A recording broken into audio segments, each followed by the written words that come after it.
What grossed you out so much in a relationship that you just left? Story 1. He bragged about how he sexually abused the family dog when he was a teenager. About how he groomed his high school girlfriends just to cheat on them, yet I was still shocked when he did the same thing to me. He's a Reddit user and I fucking hope he sees this. Story 2. Briefly dated a girl who never cleaned her adult toys. It was something I missed the first few times we were together due to lighting, but one-sided it was all I could do to not retch. I played it off like the batteries had died in it. Afterwards I took a peek at the rest of her collection and they were all the same, coated in crustiness. It wasn't a missed spot here or there either. Shit had residue peeling and flaking off in big chunks, looking like the walls in an abandoned house. As far as I could tell, she wasn't an otherwise dirty person either. Her place was well kept and clean, and every time we were together it was clear she had either just taken a shower, or we would take one together as part of our pre-game. Then again, I have anosmia and can't smell most things, so maybe she stank to hell and I just couldn't tell. Story 3. I'm late to the party, but there was a guy in my social circle that I had crazy sexual tension with. Nothing happened for the longest time. Then one day we bumped into each other in the city, had a few drinks. The tension was unbearable and we went back to his place. And aside, I'd never had that kind of casual sex before. I'm the sort of person that needs to be in a relationship. But the chemistry with him was so intense, he was an exception. So we get to his place, tearing off each other's clothes. He lies me down on the bed, pulls my panties off, and sees my vagina for the first time. Want to know what he fucking said? He breathlessly said, "Oh my God, you look like a little girl. You're perfect." What the fuck? I didn't know what to say except wait, and sort of pushed him away from me. He was confused. I wasn't about to explain. I called a cab home and it was exceptionally awkward. Story 4. When she doted on my kids as though they were hers hours, but treated hers like they no longer existed or mattered. Massive red flag. I was so happy to get out of that relationship, but years later I feel badly for her kids and pray everything turned out well for them. Story 5. We were in one of many fights and I told him I needed space, so we hadn't talked in maybe a day. I get a text from a random number saying it was his sister, and that he was in the hospital after a bad work accident.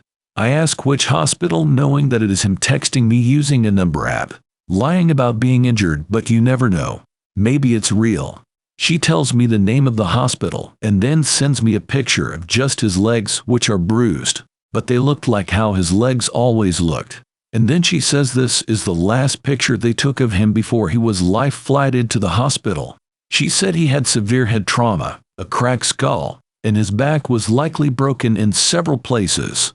So, I called the hospital and asked if they had any patients by his name. They said no. I asked if anyone was life-flighted in the last few hours. They said no. I blocked the number and went to sleep. A few days later I got a text from another random number claiming to be his brother. He sends me a selfie of him in a hospital gown in an exam room at a doctor's office. He looked totally normal, no cracked skull or broken back. And it was cute because the room was ocean-themed with crabs and fish on the walls. Anyway, the text said he was in the ICU, the crab room, and he had just woken up from a coma. Again, I ask which hospital and the brother refuses to tell me, saying he'll be released within the hour, so there's no point in a visit. I know it makes me sound like a bad person for not believing him, but this man lied to me on several occasions, told me he'd been shot, stabbed, poisoned. Also, his wife passed away and he told me two very different stories about how she died, which led me to believe he might have had something to do with it. So many red flags, and my mentally ill self was naive and lonely at that time in my life. Granted, this was a breaking point for me and I dove headfirst into therapy and never looked back. Story 6. Way back when I was 21 I started dating this guy, also 21. I took him to a Lollapalooza in about 6 hours and he had wandered off to the bathrooms and was taking a really long time to pee. He comes out 20 minutes later with this 15-year-old girl who he said just sucked his D times. She has a cute friend, also 15. and he wanted the four of us to hook up. He found his own way home and never heard from me again. Story 7. Dated a girl for a while. Always seemed really well put together. Nice clothes, hair and makeup. We usually hooked up at my place. Went to her apartment once. The smell when she opened the door should have been enough. There were dirty diapers, overflowing trash cans in every room of the house. There was a super small walkway through the mounds of dirty clothes to the bathroom. And to make it worse, there were used paper plates on top of the mountain of dirty dishes in the sink. She proudly pointed out a moldy dish and said that it was from when she cooked dinner for 2 of our mutual friends 3 months prior. Nope, the hell out of there. Story 8. My ex used to say, constantly, that she wanted to be inside my skin. It was her way of saying she desired me, but it was fucking weird and off-putting, so I asked her to stop, and she couldn't understand what was so uncomfortable about what she was saying. Pretty soon after that I went on a week-long work trip, and 3 days into it she called and told me the whole time I've been gone she wanted to cheat on me. Then she asked me if she could see other people while I'm gone. I broke up with her pretty much instantaneously. Story 9. My ex flat out accused me of fucking my cousin because one day my cousin happened to be in town, and we met up, and we gave each other a huge hug because her and I grew up together and survived some pretty horrific abuse, and we were our only support for each other, so we of course bonded deeply because of that connection. And at the time this took place, I had not seen this cousin in over 10 years because she moved to the other side of the country, so we both of course missed each other since we had always been so close, and bonds formed under pressure like that are really strong. My girlfriend pulled me aside and started chewing me out, saying I hugged her too long, at which point I just said, I'm not having this discussion. Feel free to leave if you don't like it. The next day she accused me publicly, I might add, of fucking my cousin because she found my cousin in my bed, completely ignoring the fact that I literally told my girlfriend my cousin was staying with me and that I was giving her my room and I would be sleeping on the couch. I was fucking fuming. A similar story. Told her on the flip side, my ex really did fuck his cousin. Funnily enough, my most recent ex had a cousin a few years older than us who always liked every one of his selfies and stuff, which didn't raise red flags with me as a normal human being. But in retrospect, LMAO. Before we began dating, there was a night I hung out with him, his brother, also a friend, and their cousin. Now, the whole time I knew him before dating, it had a big crush on him. So I was doing what one normally does. I was trying to sit near him, was showing a lot of interest, laughing at stuff he said, but his cousin was doing it too, taking every opportunity to get as physically close as possible, and laughing at literally everything he said. At one point, me and the cousin catch each other's eyes, and she was giving me this unmistakable look of complete disdain and jealousy. It gave me the creeps, and always stuck with me. Being a rational person, figured I must have misinterpreted the look, because there's no way this girl is actually romantically pursuing her cousin, right? By the time me and the dude were finally dating and actually living together, it had traveled through the grapevine that he fucked his cousin. This dude turned out to be incredibly abusive, and one night when we were fighting and he was shaming me over past experiences like a misogynistic 15-year-old, I threw it in his face that people were saying he fucked his cousin. He instantly turned pale and didn't even attempt to lie or deny it. He actually dropped the hostile arguing completely and started asking who told me that. He was just so utterly shaken that apparently several people knew this detail about him, which I guess he thought was a secret he'd take to the grave. Speaking of him being abusive, in a later fight when he was verbally attacking me and I brought up the cousin thing again, he said, yeah, and I don't regret it. It was the best sexual experience of my life. He constantly said blatantly untrue nonsense while arguing just to give the lowest blow possible. So I don't think this is even necessarily true. But the fact that he allowed this to exit his mouth, ended up getting him arrested plus restraining order after he was physically abusing me only a week later, and have actually never seen or spoke to him since. Good fucking riddance. Jesus. Story 10. Good man. I was in an abusive relationship like that for a year and a half. Bitch even tried to stab me once. I ended up getting arrested for assault after I called the cops for the second time in 2 weeks when she was in a benzo rage. She learned from the first time when they kept asking her if I'd hit her and if she was safe, and told them I hit her the moment they walked in. Never mind that I'm 6'1" and a former bodybuilder and she didn't have a mark on her, or that she was ossified drunk and high on benzos and opiates, or that I had hid with my parents until the cops came to avoid this exact situation. Fucking pigs cuffed me and brought me out of my parents' house where we were staying after the baby, and left that psycho there for my parents to deal with. The only reason I didn't go to prison and my daughter wasn't forced to live her life with her junkie psycho trailer trash mother is because she was dumb enough to admit she lied to get custody back via text. That is the only thing that saved my ass. I ended up keeping full custody of my daughter, and she has had little contact with her mom for years. So yeah, firm line in this, and I put out there to anyone I dated before I got married. First time you put your hands on me or are verbally abusive, I'm out. No conversations, no apologies, fuck you, I'm out. On top of how miserable it is being stuck in a relationship with someone like that, the courts and police are stacked so heavily against men in these cases that it would be stupid to take the chance. Oh, and just a real quick fuck the police. ACAB.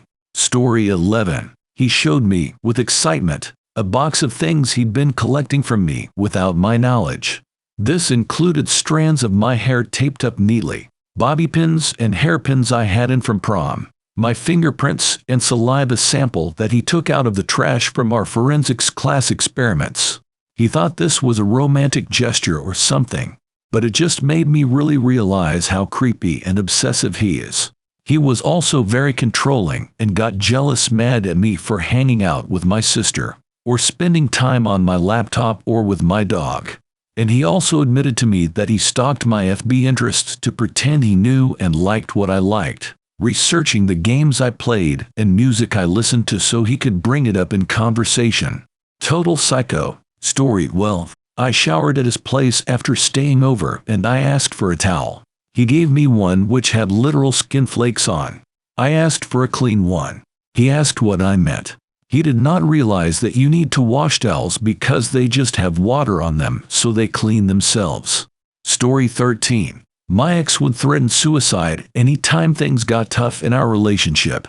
Grossed me out enough that I just called it a day eventually. Cue the desperate calls hours later from the apparent overdose. She's still alive and kicking somewhere though.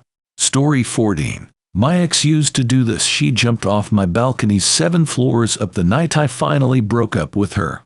Caught her with one arm as she went over. Pulled her back up after she clawed at my arm for what felt like forever. Ran out of the apartment complex into a nearby bridge. The small army of police who'd been called by the onlookers of the balcony incident caught her for me that time. Sometimes they are serious. Take care. BT 2 months later, when I figured she'd gone back to her nearby hometown after being let out of the hospital, I found out she'd moved in with a guy who lived a few floors above me. It's been 4 years now and I see them every day. The guy hates me and calls me every time they have issues because her crazy ass has told him God knows what to get him to think whatever he does about me. I don't think he believes she did any of that, and rather that I used to beat on her or something. Now when she sees me out talking to other women, she will follow them until she can be alone with them, and tells them likewise, I'm assuming, because after I see them together, the new woman won't even look at me again. We're both almost 30 BT. This isn't some high school, but I wouldn't blame you for thinking it was.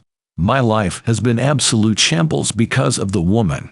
Worst decision of my life dating her. Story 15. He had berated me for something silly and he was still angry. When we got home, he wanted sex. I wanted to read. He pressured me. I still said no. He got angry and raised his fist to hit me. I just looked at him. He lowered his fist. I left. I haven't seen him since. It's been a decade. Story 16. My mom died just weeks before and I was tired as fuck, exhausted, and in a traumatic phase of grief after a year of cancer treatments and all the fuss of being there for a cancer battle. The woman I was seeing told me I need to get over it and can't just be alone inside all the time. Never spoke to her again. Went through my phases of grief and have been a resource to people in my life that are going through similar loss since then. Grief takes time or it doesn't. It's different for everyone. Story 17. The first night I slept at my ex's apartment.